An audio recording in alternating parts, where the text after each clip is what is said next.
This video was brought to you by us, Slidebean. Make beautiful slide presentations in no time. Get 1 free month by signing up at slidebean.com/YouTube. Let's say you wanted to ship something to the other side of the country, and you didn't want to look for a box big enough or queue at the post office. You just wanted to have someone come and pick up your package from the comfort of your home. Well, Shipt did just that. Their motto was genius. We'll take it from here. It was easy. All you needed to do was take a picture of the item or items you wanted shipped, upload them to the app, and a person would come and pick it up. And the best part of it was the price, just $5. And business boomed in California. People even called it the Uber of deliveries. Then it expanded to New York City and Chicago, where it didn't fare out so well. And in the span of just 5 years, Shipt sank. Get it? Because when we analyzed Shipt, we realized Shipt left us very valuable lessons. Now, in this episode of Startup Forensics, we're going to talk about how Shipt was born, its early success. Was it just too good to be true? How their decisions were too little too late? And the future of on-demand businesses. This is Startup Forensics Shipt.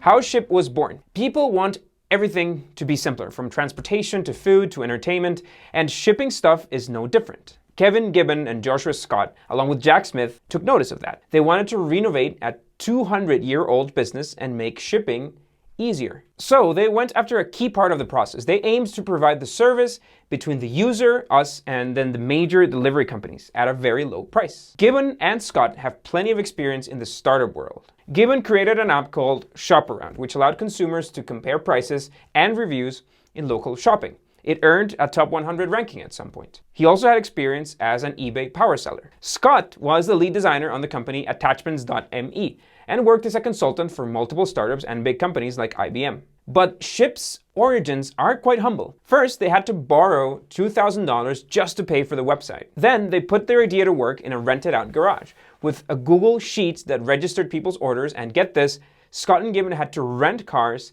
to pick up the products themselves. That is the lean startup approach. Their idea had always been making life easier for the user. Upload a picture, and just 20 minutes later, a person known as a courier picked it up. All you had to pay was $5, and most of the time, couriers arrived within less than the promised 20 minutes. With the product on hand, Gibbon and Scott would actively search for the cheapest parcel service, be it UPS, FedEx, or USPS, and deliver the product. Their test bed was just one zip code in San Francisco, and in July 2013, they set sail to see if it worked. But that one single zip code was good enough to lure the likes of Tim Ferriss and David Marcus, he's the president of PayPal, who ended up investing $2.1 million in Shipt that same year. With enough money to start hiring, Shipt did some interesting moves.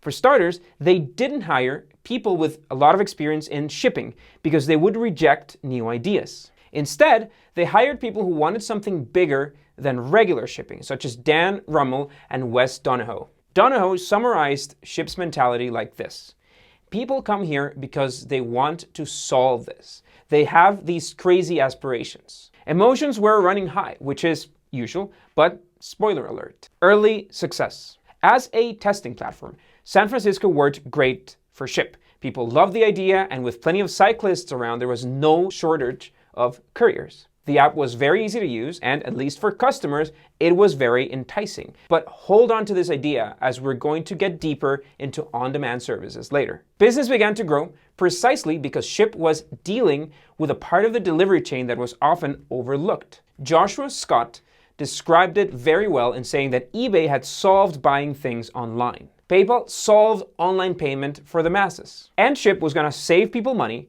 create new markets for carriers, and allow small businesses to grow by revolutionizing shipping. It helped that funding was also growing, and fast. By mid-2014, Sherpa Ventures had invested $10 million, and just 1 year later, they were negotiating investments of around $50 million from Kleiner Perkins, Caulfield, and Byers. So it seemed natural to expand. Growth was always in Gibbons' mind, and by the way, hold on to this idea as well. They began operations in New York and Chicago, where business seemed to head in the right direction, and they also set their sights on Miami. Then came 2015, with great change. For starters, co-founder Joshua Scott left the company, all in good terms as Canadians do. And they finally had secured that $50 million investment from Kleiner Perkins. So now, Ship was a very well-funded company, totaling $62.1 million raised at a $250 million valuation.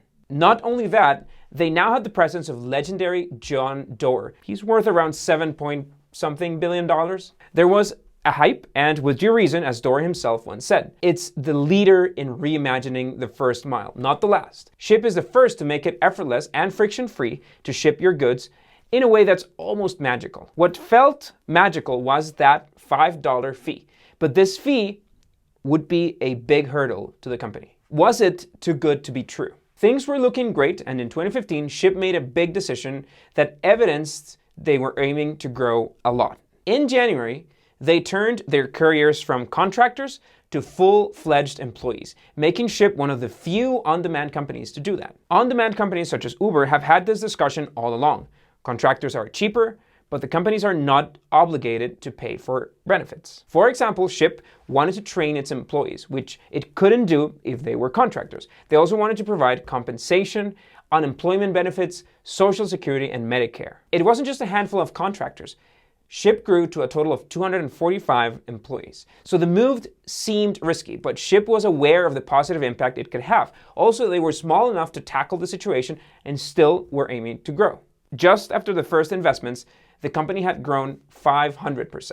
With all these great news, there's a topic that we must touch on. Those $5 for anything, be it a pair of shoes or a TV. Behind that low price was a labor-intensive process the customer didn't see. First, there was an entire network of logistics in the form of couriers, from cyclists to vans. Then there was the packaging process, which would eventually include Ship's own cardboard cutting machine. And finally, taking these products to companies like UPS and FedEx. All of that for just $5. You get the point, right?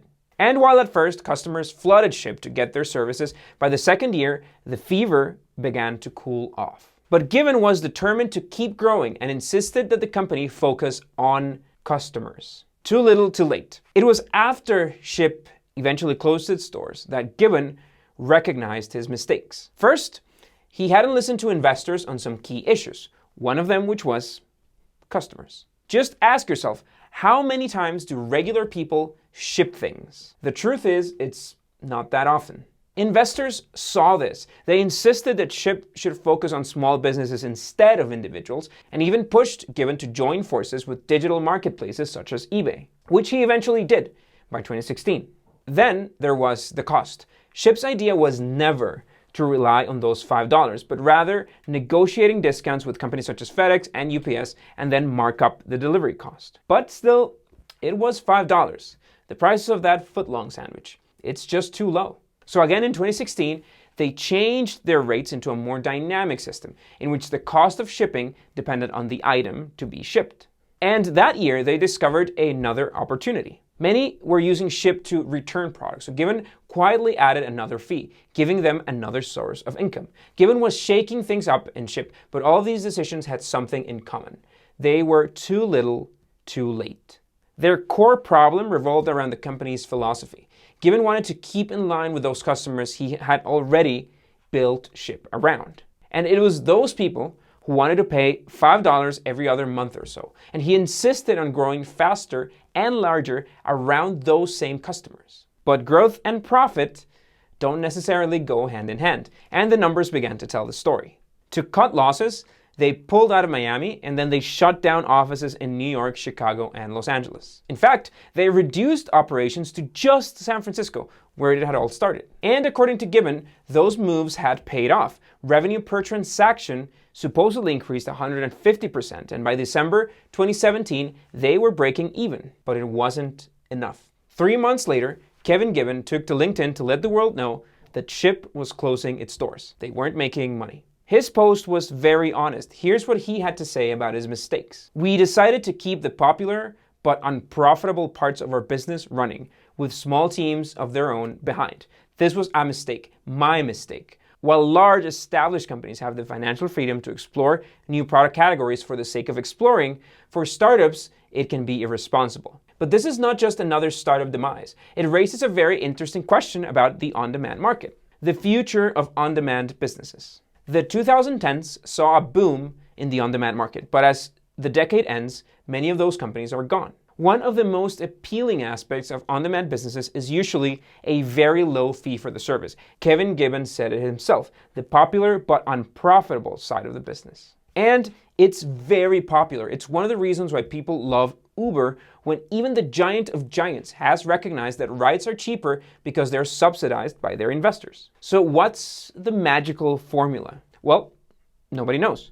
But it is clear that as we evolve into customers that want everything on demand and at a lower cost, businesses need to lay down the path to profitability as soon as possible, especially with the influx of more and more competitors in all markets. In fact, customers may not be that magical answer. Gibbon himself noticed that, "I'm not quite sure if I were to do this again, that I would go after the customer." And he talks from experience. Unfortunate, but experience nonetheless. Some investors demand profit instead of growth, and many experts are still unsure as to whether eventually on-demand will ever make money. One thing's for sure, startups all around are aiming to make it work. In fact, one of which is Ship. That's right.